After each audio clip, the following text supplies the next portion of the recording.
My fiancé slept with her gym crew and called it stress relief, so I had a secret plan and vanishing. That flipped her entire world on its head. I'm Dante Silva, 32, and I make sure renewable energy components get from point A to point B without the world catching fire. Ironic, considering what's about to happen. Iris left for her 5:30 a.m. CrossFit session at 5:30 a.m. Same routine for the past 6 months. She kissed my forehead while I was half asleep, whispered, "Love you," gone before sunrise. The dedication was admirable at first.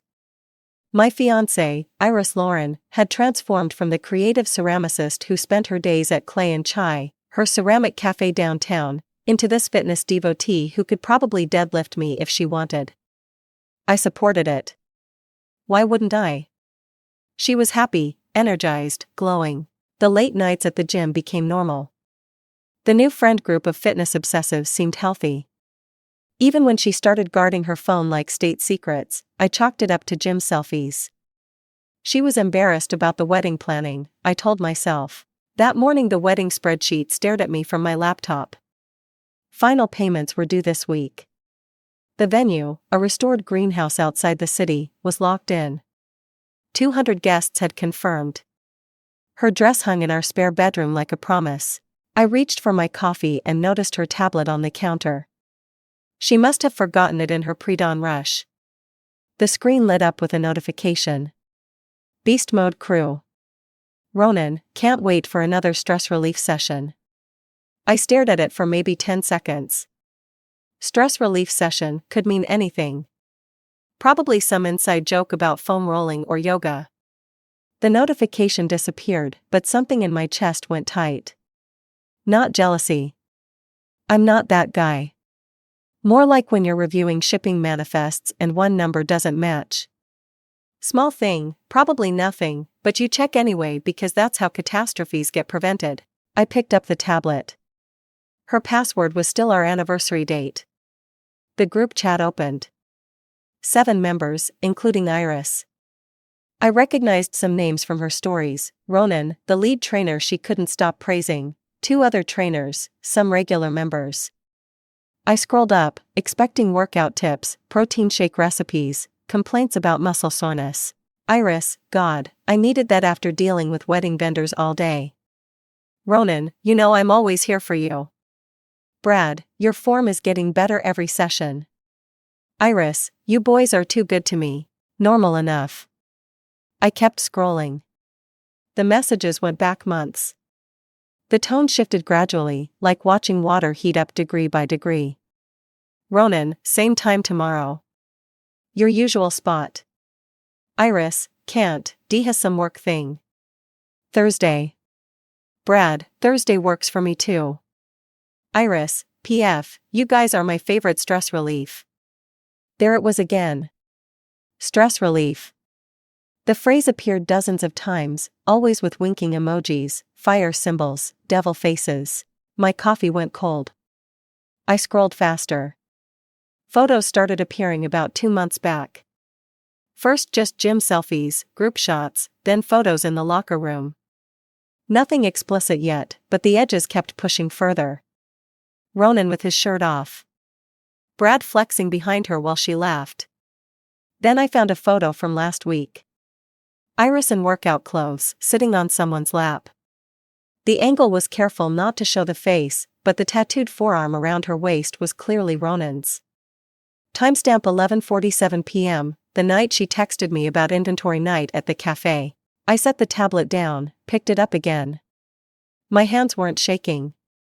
They were steady, steadier than they'd been in months, actually, like finding the error in the manifest and knowing exactly what it meant. I scrolled to last night's messages. Iris, can't wait for Miami. 3 weeks of freedom. Ronan, the honeymoon. Iris, he thinks we're going to the Maldives. Brad, savage. Iris, what he doesn't know won't hurt him. Ronan, upload that video from earlier. Iris, the one from the mats. Give me a sec. A video file appeared. Thumbnail showing Iris at the gym, multiple people in the background. My finger hovered over it. Some knowledge can't be unlearned.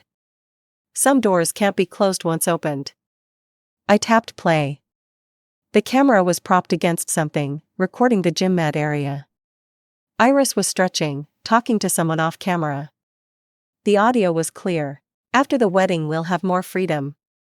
He'll never know. Someone laughed. Male voice, you sure about that? Iris looked directly at the camera, that smile I'd fallen in love with 4 years ago now aimed at strangers. Dante is sweet, but he's not exactly observant. Too busy with his spreadsheets to notice his fiancée's extracurriculars. More laughter, multiple voices. The video had 12 more minutes. I watched all 12 minutes. Every second branded itself into my brain. The video wasn't explicit, but it was worse somehow. Iris holding court with her gym crew, planning logistics for their sessions. Ronan's hand on her lower back, proprietary. Brad mentioning how they'd need to be more careful once she was married. Malik joking about being her Thursday special. The casual nature of it destroyed me more than any dramatic revelation could have. This wasn't an affair. It was a timeshare. I set the tablet down and made fresh coffee. My hands measured the grounds precisely, 18 grams, water at 195 degrees. The routine helped me think. Back to the tablet. I needed the full picture before making any decisions. That's how I approached supply chain disasters, map the entire failure before attempting solutions. The group chat history went deeper. I found shared Google calendars with coded entries. Cardio intensive meant Ronan. Flexibility training was Brad. Core work tagged Malik. The patterns lined up perfectly with Iris's late nights, her weekend workshops, her sudden business emergencies at the cafe. 3 months of messages revealed the full roster, 5 men total, the 3 trainers plus 2 gym regulars, Phoenix and Kai, who apparently competed for time slots like she was a rental property. Voice notes started appearing in the timeline. I put in earbuds. Iris's voice, breathy, can't make tonight. Dee's actually paying attention for once. Tomorrow. Ronan's response, I'll keep the gym open late. Side door will be unlocked. Another one from Brad, your man's lucky he's marrying such a flexible woman. Iris laughing, you have no idea how hard it is keeping a straight face when he talks about our future. I documented everything. Screenshots uploaded to 3 different cloud services. Videos saved offline. Voice notes converted to MP3s. My supply chain brain automated the process, systematic, thorough, redundant backups. Then I found the financial thread. They had a separate chat for logistics.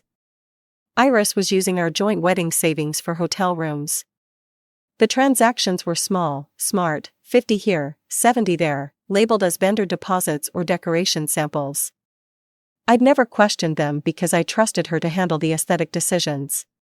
The Marriott charges matched perfectly with days she had supplier meetings. The Airbnb in Riverside aligned with her ceramic workshop weekend last month. Phoenix had sent her money twice, gifts. She'd deposited them into her business account. I switched to her Instagram, still logged in on the tablet. Her public face showed nothing, pottery videos, latte art, wedding countdown posts with captions about marrying my best friend.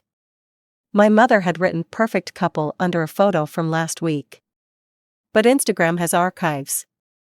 I found deleted stories that weren't really deleted, late-night gym videos she'd removed within hours, Ronan's car in the background of a working late at the cafe story, Brad's reflection in a mirror selfie she'd quickly erased.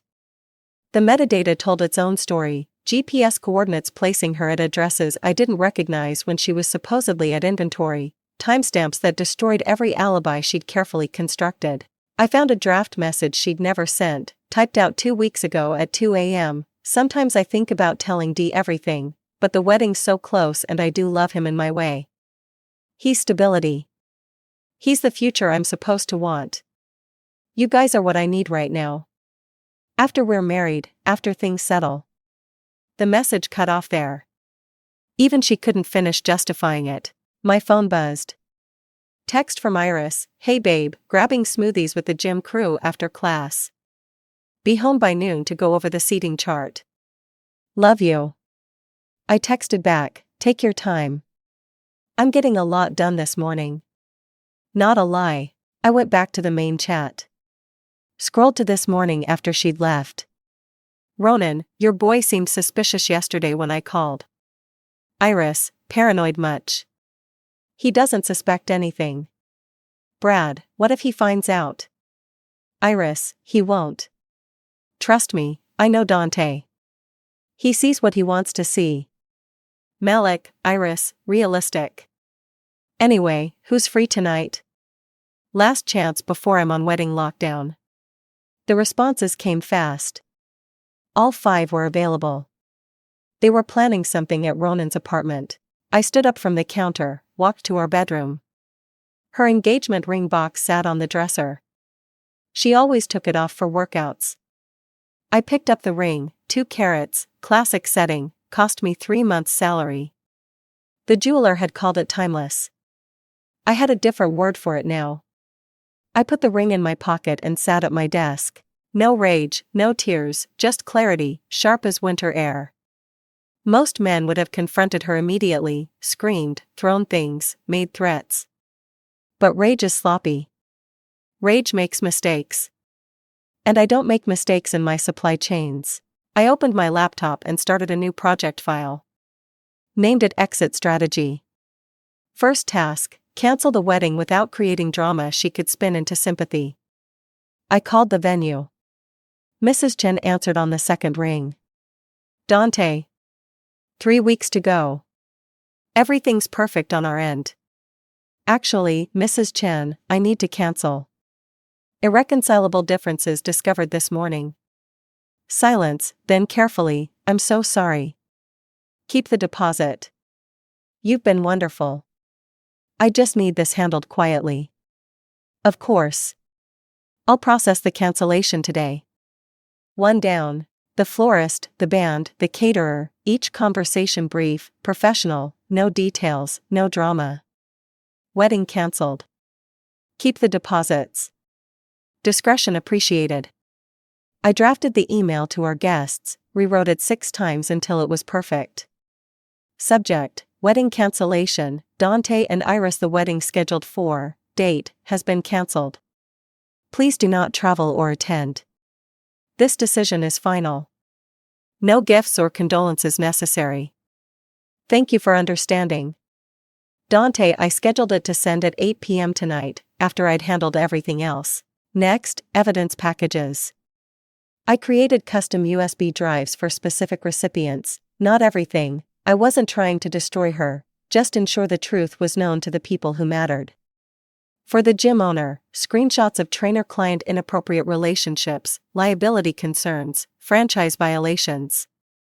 For her parents, select messages showing the financial deception, nothing graphic. They deserved to know who their daughter had become, but not every detail. For her business partner at the cafe, the money transfers from Phoenix, misuse of business funds for personal hotels. Each package surgical, targeted, undeniable. My phone rang. Iris. Hey babe, change of plans. The crew wants to do this workout challenge thing tonight. Might be late. What time? Maybe 10, 11. You know how these things go. Sure. Have fun. You're the best. Hey, did you look at the seating chart? I'll handle it. God, I love you. What would I do without my spreadsheet king? Good question. She laughed and hung up.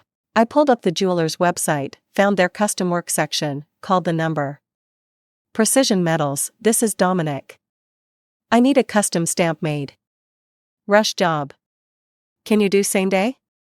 Depends on the complexity. Simple text. 3 words. Brass. That's doable. What's the text? Just stress relief. He chuckled. Inside joke? Something like that. I can have it ready by 4 p.m. for 150. I'll pay 300 for 2 p.m. Done.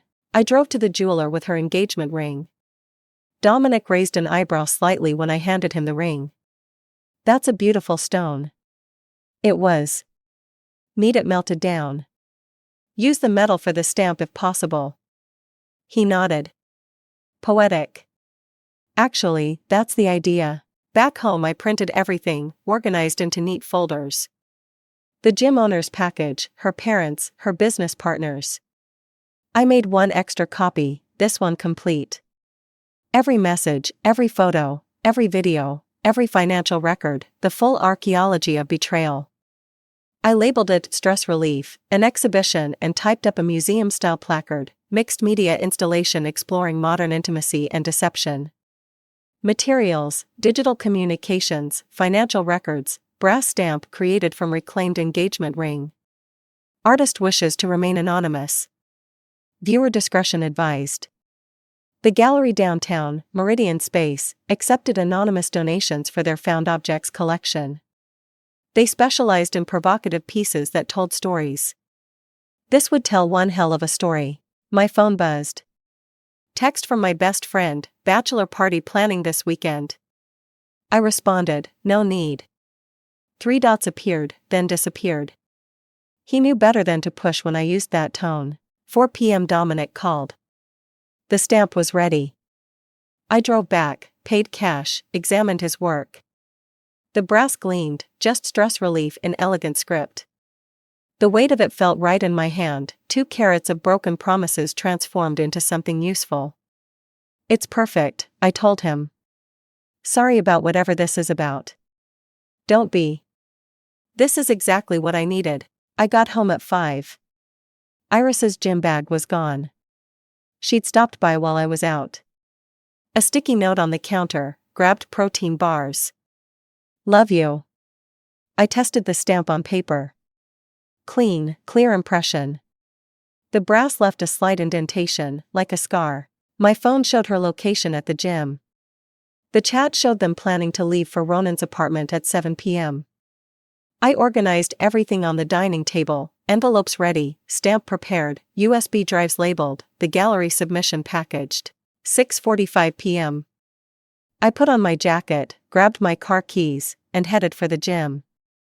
Time to introduce myself to the beast mode crew. The gym was called Iron Paradise. Fluorescent lights bled through floor-to-ceiling windows. I could see them all inside, clustered around the free weight section like they owned the place. I walked through the front door at 7:03 p.m. The girl at the desk started to greet me, but something in my expression made her stop. The gym was half full, maybe 20 people scattered across machines and mat areas, perfect audience size, not so crowded chaos would erupt, not so empty this could be contained. Iris stood by the squat rack, laughing at something Ronan was demonstrating. Brad spotted them while Malik filmed on his phone. Phoenix and Kai lounged on nearby benches, watching her like she was the evening's entertainment. She saw me first. That brilliant smile flashed across her face, the one that used to make everything else disappear. Babe, what are you doing here? I walked steadily toward them, not rushing, not dragging, just walking like I had every right to be there. Thought I'd check out this gym you're always talking about. Ronan straightened, 6'3" of carefully sculpted muscle and tribal tattoos. His handshake was a challenge. You must be Dante. Heard a lot about you, man. I bet you have. The others gathered around, introducing themselves like we were at a dinner party. Brad with his surfer hair and nervous energy. Malik trying too hard to be casual.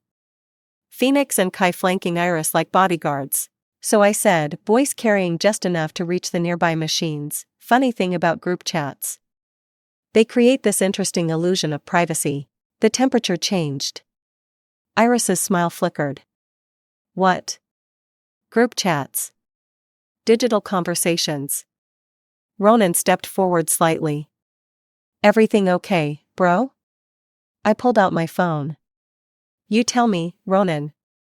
Is everything okay when you're sleeping with someone's fiancé? The words landed like a sledgehammer. Several people on nearby machines stopped mid-rep. Iris went pale. Dante, what are you? Tuesday, September 3rd. Can't wait for another stress relief session. That's you, right, Ronan? He said nothing. Smart man. September 15th, Brad writes, your form is getting better every session. Were you talking about her deadlift form, Brad?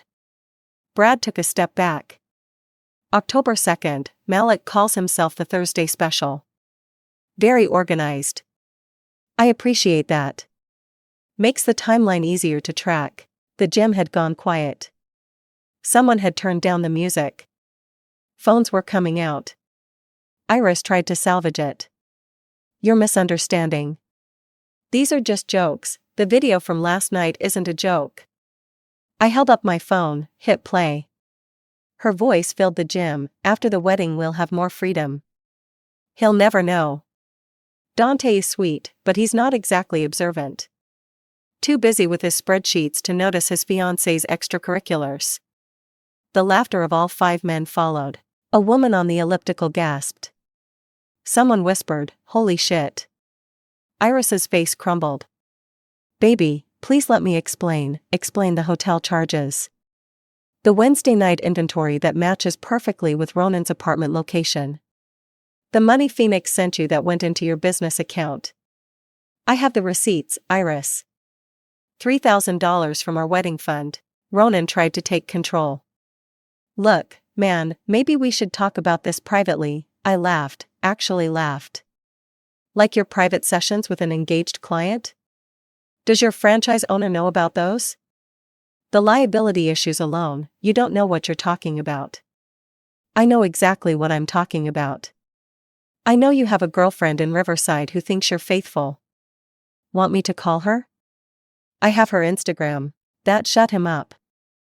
Iris was crying now, perfect tears rolling down her cheeks, the victim act she'd perfected over 4 years. It meant nothing. You're everything to me. They were just stress relief. Yeah, I got that. I turned to address the growing audience. Sorry for the show, everyone.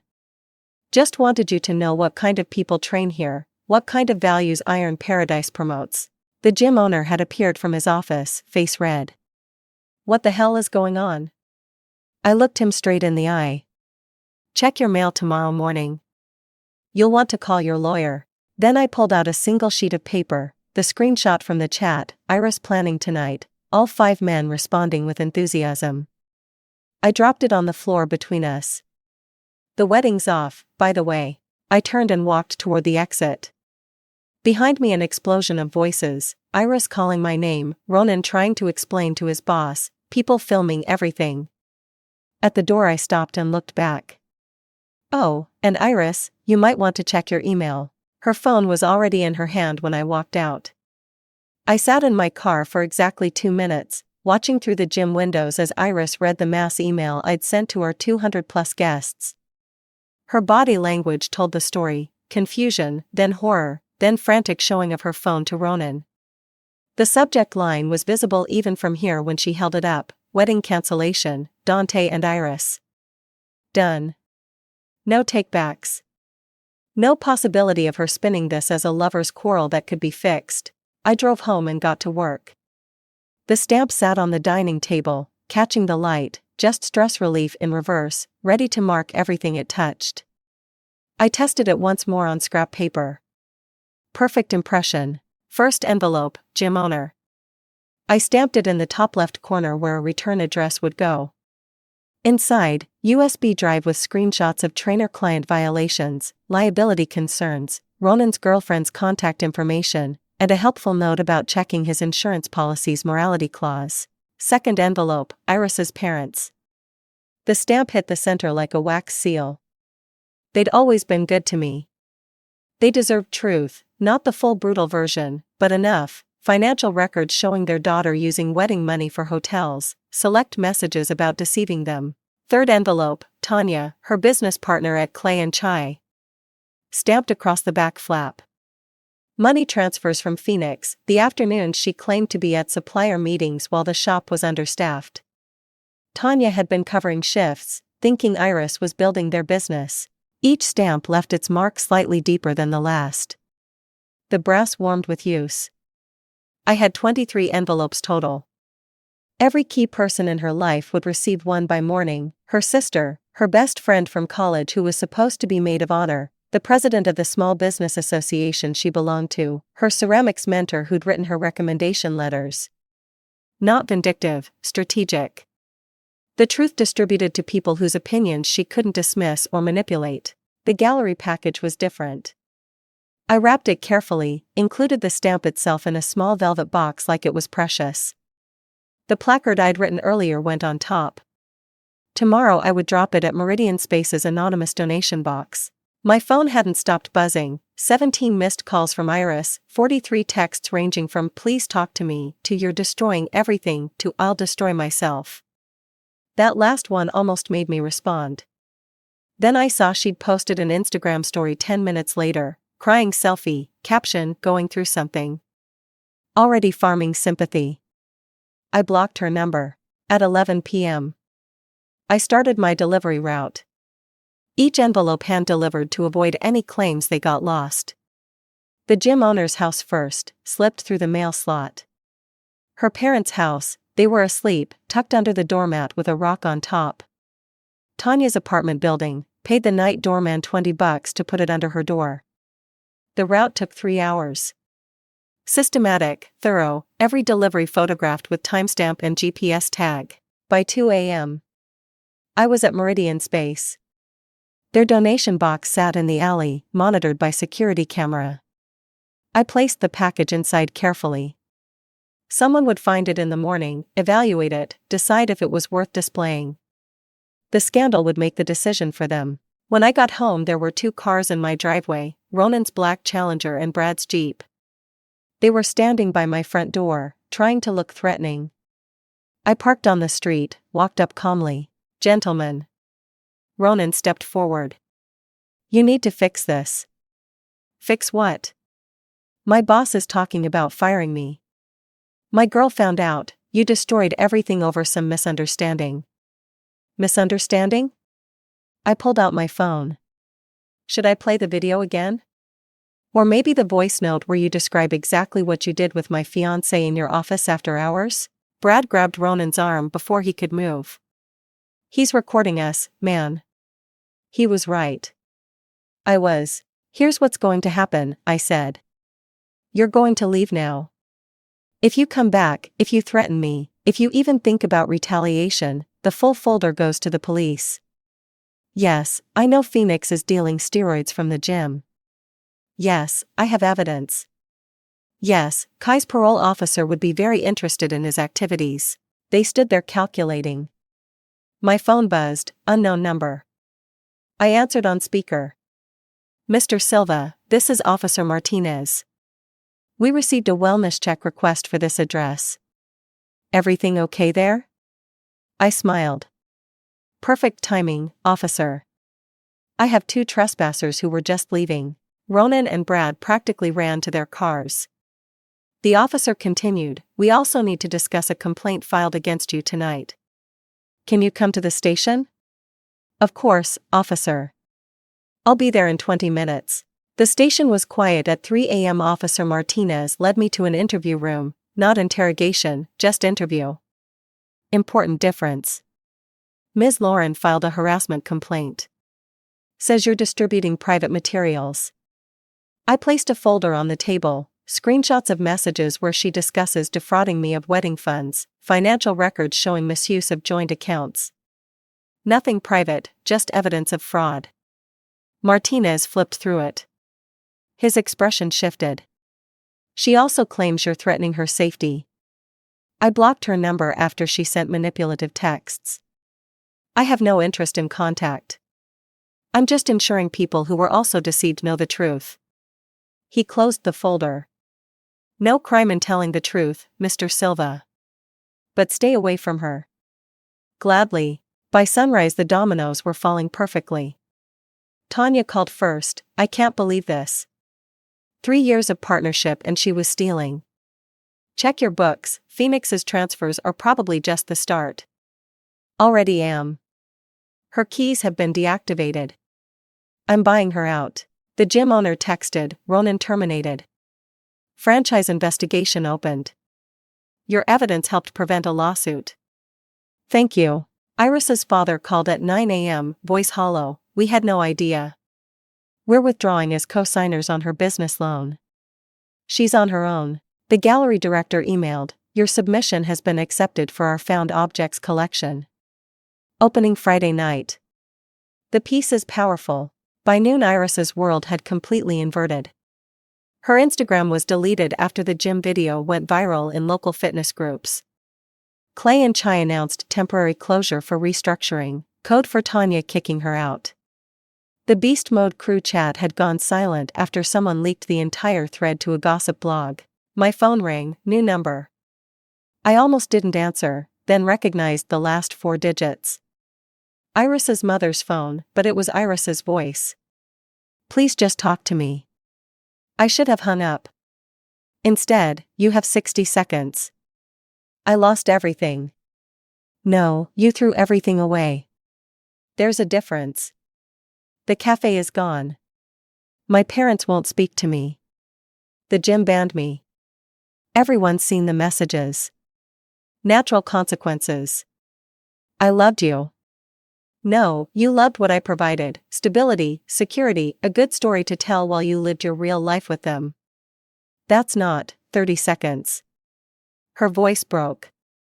What do you want? An apology? You won. I don't want anything from you. This isn't about winning. It's about truth. The gallery thing, that's cruel. That's art. Your own words, preserved for context. If you don't like how it looks, you shouldn't have created it. I could sue. Try it. I have attorneys. You have debt. Silence. Then quietly, I never meant for it to go this far. Neither did I. But you chose this path with every lie, every late night, every dollar stolen. I just chose to stop walking it with you. Where does this end? For me, it already has. I leave for Montreal tomorrow. New position, new life. You're already becoming a memory. You're really gone. 10 seconds. I'm sorry. I know. But not for what you did. Just that you got caught. I hung up. The next morning my apartment was empty. Movers had taken everything I wanted. The rest I left for her to deal with, including the wedding dress still hanging in the spare room. At the airport I had one last coffee before boarding. My phone buzzed, unknown number. A photo, Iris's hands behind her back, wrists together like she was surrendering. Below it, 2 words, you win. I deleted the message and boarded my flight. 6 months later a friend from the old life sent me a news clip. The gallery piece had been featured in a modern art magazine. Stress Relief, a study in digital age deception, had become Meridian Space's most visited installation. The brass stamp had been preserved in acrylic, displayed like a relic. The article included a photo of opening night. In the corner, barely visible, was Iris, staring at her own words on the wall while strangers discussed their meaning. I closed the article and went back to my spreadsheets. Montreal was cold but clean. My supply chains ran perfectly.